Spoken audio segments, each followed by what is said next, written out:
Hi guys. Today I want to talk to you about ICH, Intangible Cultural Heritage. It's a very unfortunate term.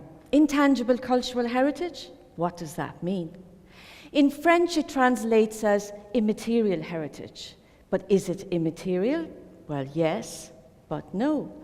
I prefer to call it living culture or dynamic traditions. Now, my interest in ICH, I think, came from my childhood. I grew up in a bilingual home, so my mother would speak Irish to me, but the rest of the family spoke English. So as a child, I was aware of different cultures and traditions. This was no help to me, though, in 1992 when I met my future German mother-in-law. She didn't speak English, and I didn't speak German. Imagine not being on speaking terms with your mother-in-law. I think most of you are too young for that. But believe you me, not being able to speak to your German mother-in-law is an incredibly different experience. And I soon realized that there is much more differences between us, even though we're near neighbors in European terms, than simply language. Later on, when I went to work in Germany, I found even more problems.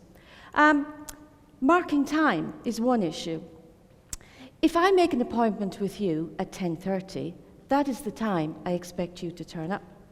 However, in Germany, if you make an appointment with someone for 9:30, they will actually turn up an hour earlier. We mark time in terms of time that is gone past. They mark time in terms of time that is to come. My German husband and myself often disagree on colours. I come from a land that is often described as having 40 shades of green. And actually, in Irish Gaelic, we have two words for green. We have glas and we have uithne.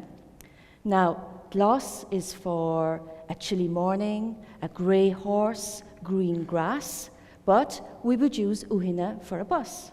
Now you say to me, what's the difference between the green bus and the green grass? Well, actually, it's very hard to translate into English. But I suppose the best I could say is, grass grows, therefore grass is glas. A bus does not grow, therefore the bus is uithne. So,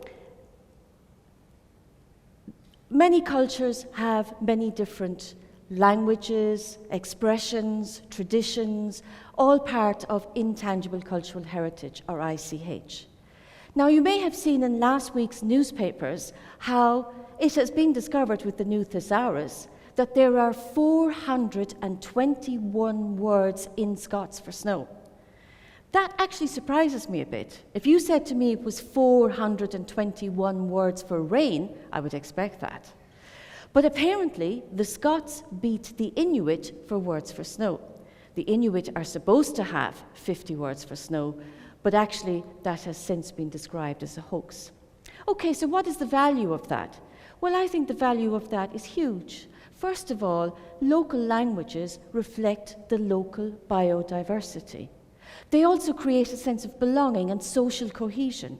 But also there's a whole industry about Scots. You can buy Gruffalo in Scots, you can buy loads of books in Scots. You know yourselves, you can buy tea towels, you can buy cups, you can buy baby t-shirts, all expressing the world in Scots. So there's a whole economic industry going on here as well.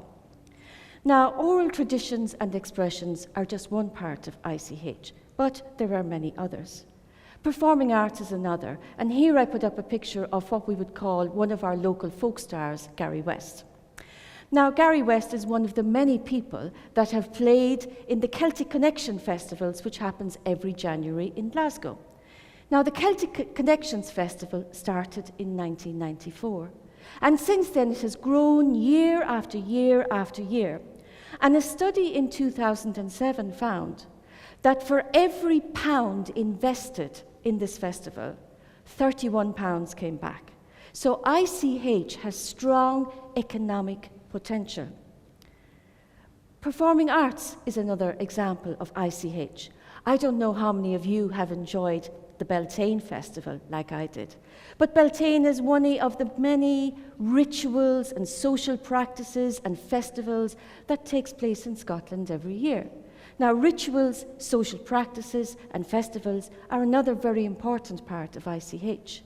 And what are they good for? They're good for the economy. Think of all the tourists that come to see Beltane.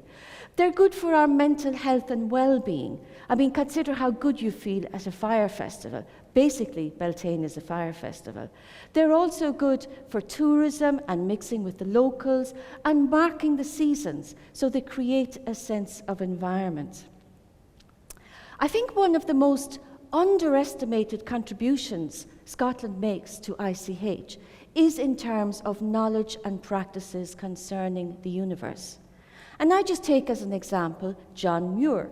Now, John Muir was born in Dunbar, but spent a lot of time in America, and there he is known as the father of national parks.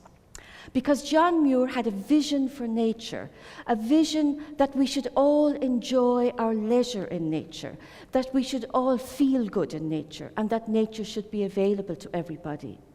But it's not just about nature and mental health and well-being, it's also about the economy. So we now have a new John Muir Way, a 130-mile-long route, which is bound to bring in the nature tourists. Traditional skills is also a very important part of ICH. And I would like to point to just one example. In the photograph here, we have basket making, but the example I would like to point to is a special example to me, which is in Govan, and it's called the Gall Gael Trust. And the Gall Gael Trust was set up in the 90s with a desire to give people who had been marginalised or people who find life challenging a new aim in life. They describe it as giving people a chisel with which to carve out the future. And they particularly focus on boat building. Now, you may say, what's the value of traditional craftsmanship? But as you know, in this technological age, there is a great desire for people to purchase and engage with traditional crafts. That's, of course, also good for the environment, because usually people like this don't exploit local resources, but think about what they can hand on for the next generation. Now, if all that hasn't convinced you yet that ICH is really important, I'd like to take a few more examples. You may say to me, yeah, that's all old-fashioned stuff. It's all for old people. It's nothing to do with me. But actually, it isn't. Many of the tradition bearers of ICH are way ahead of us in technology. Consider, for example, the Samis. They, in the old days, with their reindeer husbandry, would gather the reindeer on sleighs. Do they do that now? No, they use snow scooters. Or here I have an example of the Foxwood Resort in Connecticut, a huge enterprise with casinos, spas, golf courses, a huge industry. Now, that huge industry is owned by one of the Native American people who use the income from that for their tribal reservations. So again, the economic dimension of ICH is extremely important. Another example would be the Amazon Indians who use Google Earth. Now, let me tell you how this happened. It happened very simply. One day, the local chief went into an internet cafe. He saw Google Earth and quickly realized the potential it would have for his people. So he invited Google Earth in, and they came, and they trained the tribe's people to make YouTubes of their elders recording their stories, how to tag their stories and put them up on the internet. Later on, they came back and they trained these people how to use mobile phones, because one of the problems the Amazon Indian has is illegal logging or illegal deforestation of their lands. So now what they do is, if somebody's up to something, they take photographs and put it up on Google Earth. So that is a perfect example of traditional wisdom with modern technology. But of course, there's more. ICH, Intangible Cultural Heritage, is all about social inclusion. And here I have an example. I was with guests last Saturday night, and they were telling me about this festival from Bengali, which celebrates the goddess Durga. And it's about gathering clay from the homes of prostitutes to make the icon of this goddess every year. All the activities around this festival place a very strong emphasis on social inclusion. Another example I would like to take is one called Art for India. And this was an initiative which looked at traditional art forms and discovered they were dying. And they were dying, it was a bit of a catch-22. They were dying, there was no opportunities for artists to perform, there was no income coming from it, so they generated a whole new revival of these arts, created opportunities for the artists to showcase their art, and created networks. So here we've another example of traditional crafts plus the economy, everybody gains. Now, if all that doesn't convince you that ICH is worth being passionate about, I would like to turn finally to the notion of ICH being used as a tool of reconciliation or conflict amelioration. We're all familiar with examples from ISIS recently destroying heritage sites, tangible heritage, as acts of war. Well, ICH can be harnessed to ameliorate those acts of war. Here, another example of intangible heritage that I should refer to first is the Mostar Bridge, which was really destroyed to destroy the memory of peoples working together. In this case, it was the Bosnians and the Croats. So destroy the tangible heritage, destroy the memory. And of course, ICH is all about memory, and lots of wars are about memory and about the past. The problem is that these wars are not necessarily about the facts of the past, they are about the interpretation of the past. And very often war is caused because different people interpret the past differently, and they're often in conflict with one another. And here's where ICH can come in, because ICH can be used to sit down, get people to talk about their understandings of the past, and at least, even if one doesn't agree with the other side, at least come into dialogue with them. A very good example of that happened in Northern Ireland, where they called it healing through remembering. And basically they set up conversation workshops for people who had different and conflicting interpretations of the past, so that at least they could come to an understanding of what the other side thought. And so it was with great pleasure, actually, that I attended Derry, Londonderry, celebrating its first UK City of Culture in 2013.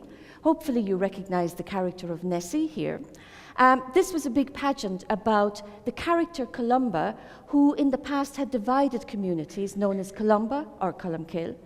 But with the UK City of Culture, they sat down, reconciled their memories, told a new story